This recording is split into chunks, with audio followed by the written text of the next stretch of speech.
আমার ভিডিওটা করার একদম ইচ্ছে ছিল না। তো আমি জুতোর দোকানে গিয়ে একটা সেলফি নিয়েছিলাম, সেই সেলফিটা আমি শেয়ার করেছি, তখন টাইম হয়ে গেছিল তাই পোস্ট করেছি। সেই পোস্টে আমি বলেছিলাম যে আমি জুতো কিনতে এসেছি। তো সেখানে আমাকে এক দাদাভাই কমেন্ট করেছে, দেখো কমেন্টটা আমি তুলে দিলাম। আর এই কমেন্টটা দেখে কিন্তু আমার সেগুলো দেখানোর আগ্রহ হয়ে গেল। তাই ভাবলাম জুতো কিনেছি না মুজো কিনেছি সেটা তোমাদের সাথে শেয়ার করি। তো শুধু জুতো নয়, আমি কিন্তু জুতোর সাথে আরো অনেক কিছুও কিনেছি, কিন্তু আমি করতে চাইনি ভিডিওটা, তবুও এখন কমেন্টটা দেখে বাধ্য। তো দেখো আমি কিন্তু জুতো কিনেছি, মুজো নিয়ে আসিনি গো দাদা ভাই। এ দেখো আমি কিন্তু জুতোই এনেছি। এ দেখো আমি জুতো কিনে নিয়ে এসেছি।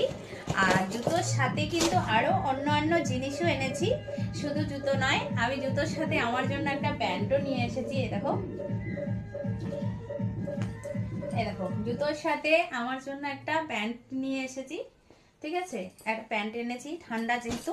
আর তার সাথে কিন্তু আরেকটা জিনিসও এনেছি, জুতো প্যান্ট আর হচ্ছে এই দেখো এটাও নিয়ে এসেছি। কেমন লাগছে জানিও, কারণ কালকে ঘুরতে গিয়েছিলাম, আমার সানগ্লাসটা আমি জলে ফেলে দিয়েছি, তাই খুব মনটা খারাপ হচ্ছিল, সেজন্য এটা নিয়ে এসেছি। তো অবশ্যই জানিও কেমন হয়েছে। দাদা ভাই তোমার জন্য আমার একটা ভিডিও তৈরি হয়ে গেল, কারণ আমার সত্যি ইচ্ছে ছিল না। দাদা ভাইয়ের কমেন্টটা দেখে কিন্তু আমি সবগুলো শেয়ার করলাম।